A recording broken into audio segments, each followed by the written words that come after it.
Thank you for having me at the 7th National Quail Symposium. I'm Jon Gassett, Commissioner of the Kentucky Department of Fish and Wildlife Resources and Chairman of the NBCI Management Board. I'd also like to extend the welcome of Nick Wiley, my co-chair, one of my favorite directors in the country, and the Executive Director of the Florida Game and Freshwater Fish Commission. Nick couldn't be here today. He's holding down the fort in Florida, but he certainly extends his warm wishes. I see a lot of friends here in the audience, as well as a few new faces. And on behalf of the board, I want to thank you for all the heart and soul that you put forth for the sake of the northern bobwhite. And I do mean that with all sincerity. Give you a little history about me. I didn't grow up in Kentucky, although I soon found the promised land and moved there. I grew up in Georgia and spent some of my earliest hunting years following behind some of the best bird dogs known to mankind, specifically those raised by my grandfather. At least that's what I thought as a seasoned 8-year-old hunter. That was a time when birds were still relatively plentiful, and if you were lucky enough to have a granddad that sold Ford trucks to the farming communities south of the fall line in Georgia, and Reggie Thaxton knows what I'm talking about, you had plenty of farms to hunt on. But as is inevitable, times have changed. Land use patterns, farming practices, private leasing, competition for the life needs of quail have resulted in long, protracted slide in quail numbers, as well as the people that pursue them. The 40-year decline in this prince of game birds was already apparent even before the passing of my last bird dog, and it's been a number of years since I've had one, and of my grandfather whose footsteps that I used to walk in. The story is the same for many of the state Fish and Wildlife Agency directors around this country, and that's the message I want to bring to you today. Y'all do important work, and the directors support that, and they support what you do, and they support your efforts. Many of them grew up hunting small game with their family and friends. They dreamed of finding a way to make a career spending time outdoors every day, going to college to major in all things wildlife biology, landing that first job as a wildlife biologist and working in the field and working with data and collection and analysis of data and doing the science and the research and getting dirty. And then getting promoted to your level of incompetence until you're forced to stay inside, ride a desk, push paper, manage personnel and budgets, and to run an agency instead of being outside with the critters. So things aren't always rosy at the top. There are trade-offs. But state agency directors have long held an interest in the restoration and recovery of native fish and wildlife species in their respective states. Examples like white-tailed deer, wild turkey, elk, waterfowl, black bears, various fur bearers, bald eagles, and many others all have their places among our long history of successes as fish and wildlife management agencies. However, few, if any, have held the intrigue or generated the frustration levels comparable to that of the iconic northern bobwhite. This species, which has tormented and delighted professionals and laypersons alike, has rightfully taken its place among state agencies as the Holy Grail, the prince of game birds, a highly desirable and lofty yet sometimes seemingly unattainable recovery goal. Where the recovery and restoration of other species are shining examples of what we're all capable of, few demanded sweeping landscape level changes to succeed. Most, in fact, were simply cases of having already adequate pre-existing habitat conditions and simply moving critters around to fit our needs. Northern bobwhite recovery has always presented a unique challenge. We all recognize that. And that being to change the attitudes of people in order to affect wholesale landscape level changes to habitat that are essential to their recovery. We always say in fish and wildlife, critters are the easy part of the management, people are the hard part of management, and there's no case where that's shown more clearly than with bobwhite. A decade ago, the Northern Bobwhite Conservation Initiative had as its genesis a collective group of southeastern state directors acting on the good and sound advice and recommendations of the Southeastern Quail Study Group. The thought of bobwhites once taken to the sky behind one's hunting dog whetted the appetites of more than several of those southeastern directors. And we asked, and then we begged, and we finally arm-twisted each of the participating states in the Southeast to carve out baseline funding, very little baseline funding, to get the initiative off the ground. However, the task was daunting. the restoration of a species that has succumbed to decades of habitat loss or conversion was comparable only to the recovery of our nation's migratory waterfowl populations. But without the federal authority, protection, and funding through the duck stamp and the North American Wetlands Conservation Act to help us move the needle towards success. We had the idea, we had the planning, we had the science, we didn't have the funding. It was an idea of a range-wide recovery approach, garnering support at the state, federal, NGO, and private sector, rather than a piecemeal state-by-state approach that sparked the interest of those Southeastern directors, generating support both financially and politically, and leading to the birth of a regional recovery strategy that soon evolved into the full-blown range-wide effort of which we're all now a part, the National Bobwhite Conservation Initiative. With a foundation steeped in science and sound policy, and with guiding principles that contain language like heritage, stewardship, landscape, working lands, habitat, partnerships, adaptive management, and collaboration, the NBCI is well developed to be the road to recovery for the northern bobwhite. So I'd like to provide one director's perspective of the first 10 years of the NBCI. To do this, we might ask ourselves, how have we done over the past 10 years? Are there measures of success from Generation 1 of the NBCI plan? Has NBCI met the director's expectations? Or are we just proving the definition of insanity? That is, doing the same thing over and over and over again, expecting a different outcome each time. Now, I won't speak for the other directors, those types being the fickle, opinionated, contrary folks that they can be. But I will say that my interactions with many of them indicate that many of us share similar feelings on the NBCI and its work over the past decade. We've laid a fantastic framework from which to stage the recovery of this most challenging species.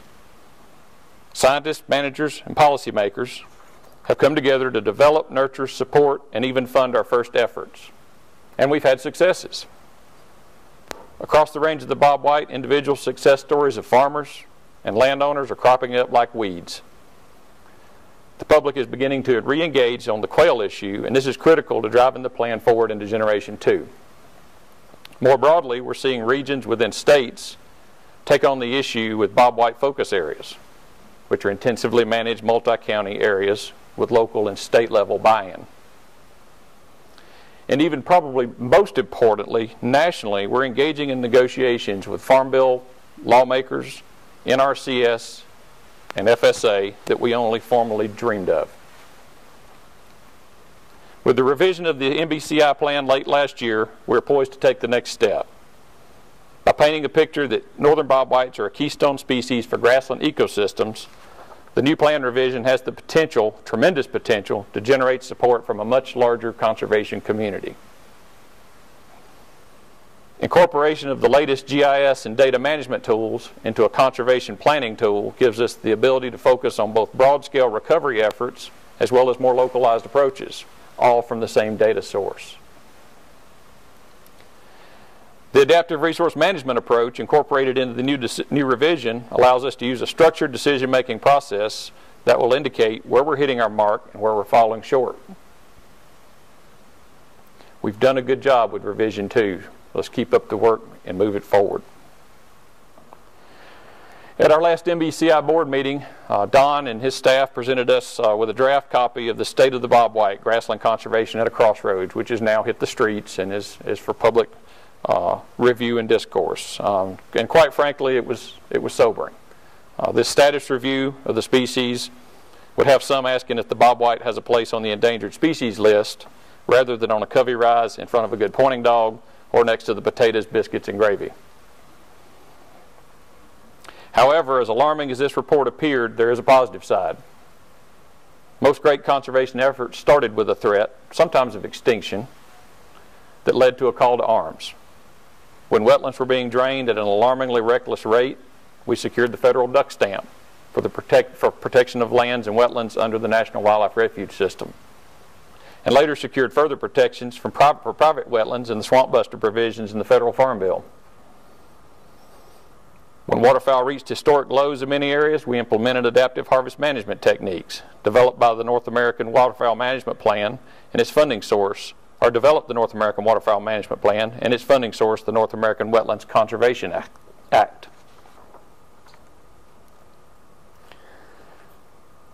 We can draw a number of comparisons between NAWAMP, or the North American Wetlands Waterfowl Management Plan, and the NBCI.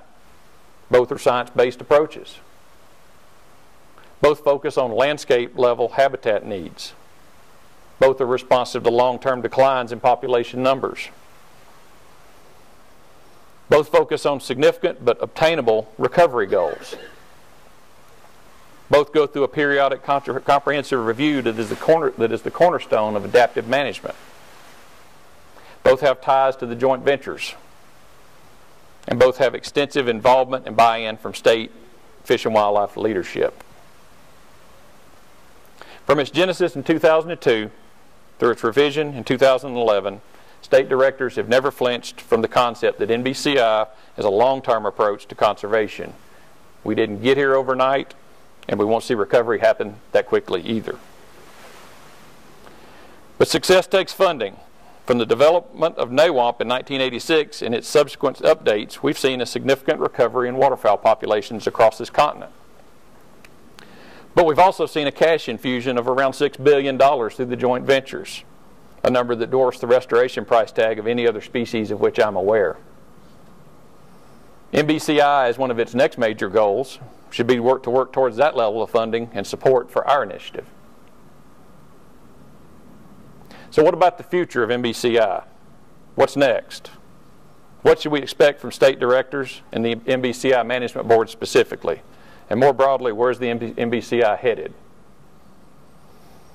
The battlefield for bobwhite recovery is mapped out by the good science that many of you folks do. And you managers in the group out there are our infantry. But battles are won by moving troops and resources across that field in a strategic manner. This is the area where state directors generally, and NBCI board members specifically, should be making their living. The scientists and managers have their part to play, but if the commanders of the battle, the policymakers, have lost sight or interest in success, then we will all fail.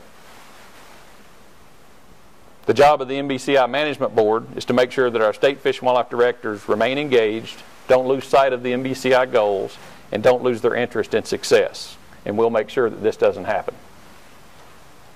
This can be a difficult challenge, as you might imagine. State agency directors tend to be very accomplishment-oriented, especially in times of increasing budgetary constraints, conflicting demands on time and resources, and difficult, sometimes hostile political pressures. Directors want results, and results, and results, and more results. But we need results that are not just those of the scientific variety. Science is a critically important aspect to wildlife management, and a place where quail coordinators and biologists and university researchers play well. But we need results on many different fronts. Public opinion, changes in behavior, shifts in public policy, anything that results in increasing awareness and importance will by its nature assist in providing the support and funding necessary to carry out our task and our mission.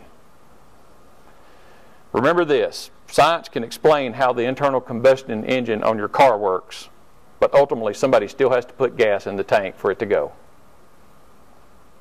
Success on the ground is the litmus test of the success of the NBCI, but it takes results at all levels to accomplish our mission. We have good science, and we will continue to develop more.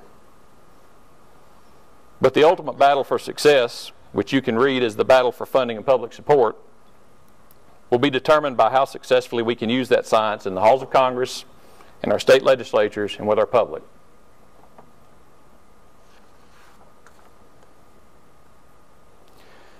So how do we continue to build upon an already successful initiative?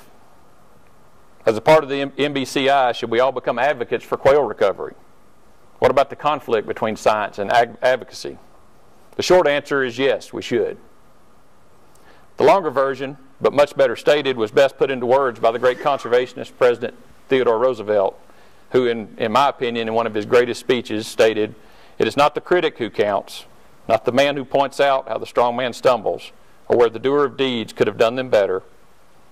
The credit belongs to the man who is actually in the arena, whose face is marred by dust and sweat and blood, who strives valiantly, who errs and comes up short again and again, because there is not effort without error and shortcomings, but who does actually strive to do the deed, who knows the great enthusiasm, the great devotion, who spends himself in a worthy cause, who at the best knows in the end the triumph of high achievement, and who at the worst, if he fails, at least he failed while daring greatly, so that his place shall never be with those cold and timid souls who know neither victory nor defeat.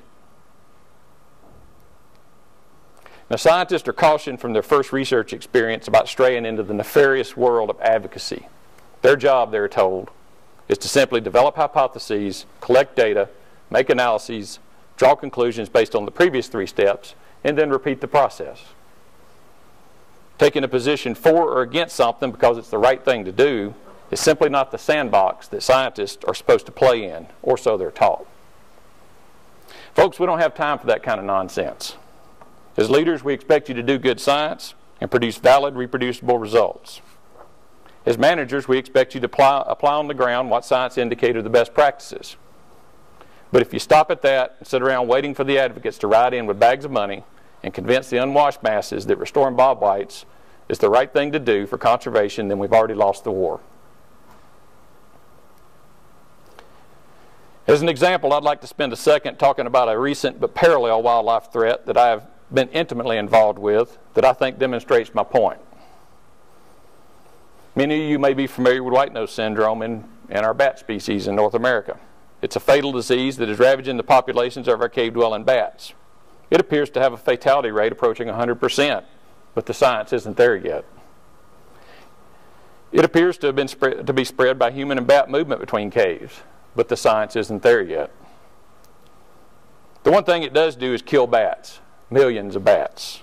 And some, I suspect, have sat on their hands, content to simply document the decline of the bats, and fail to manage for fear that active management may cause more harm.